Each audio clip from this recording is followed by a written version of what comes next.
ఇంకా మా ఆయన గూడా చక్కగా అక్కడ ఏంటంటే, అప్పుడు మా తమ్ముడి ఫ్రెండ్స్ ఉండేవాళ్ళనమాట. కరోనా టైం గదండీ!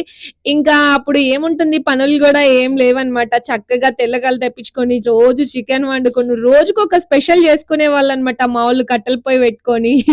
ఇంగ మాకైతే మా ఇంటి వెనక మామిడి చెట్లుంటాయి. ఇంగ చక్కగా అక్కడైతే చైర్‌లేసుకొని, టేబులేసుకొని మాది హోటల్ గదా! ఇంకా టేబుల్స్ అన్నీ చక్కగా అక్కడ వేసుకొని వాళ్ళ ఫ్రెండ్స్‌తో అయితే మా ఆయన గూడా చక్కగా ఎంజాయ్ జేసేవాడనమాట. రోజు తెల్లగళ్ళు చెప్పేవాళ్ళు. ఇంకా తెల్లగళ్ళు చక్కగా చికెన్‌లో రోజు ఏదో ఒక వేరైటీ చేసుకొని ఇంకా వాళ్ళు మా ఆయన కూడా వాళ్ళతో కలిసిపోయి చక్కగా ఎంజాయ్ చేసేవాడనమాట. ఇంకా అట్లా ఎంజాయ్ చే చే చేసేవాళ్ళు.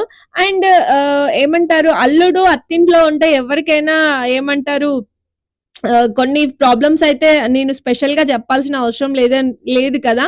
సో, ఏంటి అంటే నేను ఇంతకు ముందు కూడా మనం చేసిన తప్పుని తప్పు అనంటే చాలా మంది ఒప్పుకోలేకపోతున్నారనమాట. ఇంతకు ముందే నేను నా ప్రెగ్నెన్సీ జర్నీలో ఒక దగ్గర నేను చెప్తే కొంతమంది మూర్ఖులు దాన్ని అంటే నేనది కావాలని మనసులో ఏదో పెట్టుకొని చెప్పలేదనమాట. నిజంగా నాకు ఆ ఉద్దేశ్యం గూడా లేదండి.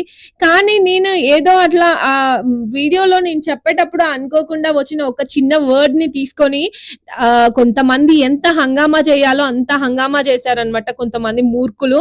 సో, అందుకనే ఇంకా ఏమంటారు ఇప్పుడు నేను ఇక్కడ గూడా ఏం చెప్తున్నానంటే పాపం ఆయన నెక్స్ట్ ఆ 2 మంత్స్ దాటిందంటే మళ్ళీ డ్యూటీకెళ్ళిపోవాలి. రెగ్యులర్‌గా అక్కడ ఉండేవాళ్ళైతే మా ఆయన గూడా మేబీ మాతో ఉండకపోయేవాళ్ళేమో. కానీ నేను కొన్ని రోజులే ఉంటాను గదా! ఉన్న కొన్ని రోజులు నా పిల్లలతో ఉంటాను అనే ఉద్దేశ్యంతోనే మా ఆయనైతే మాతో ఉండడం జరిగింది.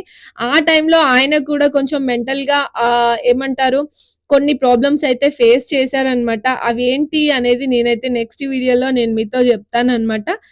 వీడియో చూస్తూనే ఉండండి.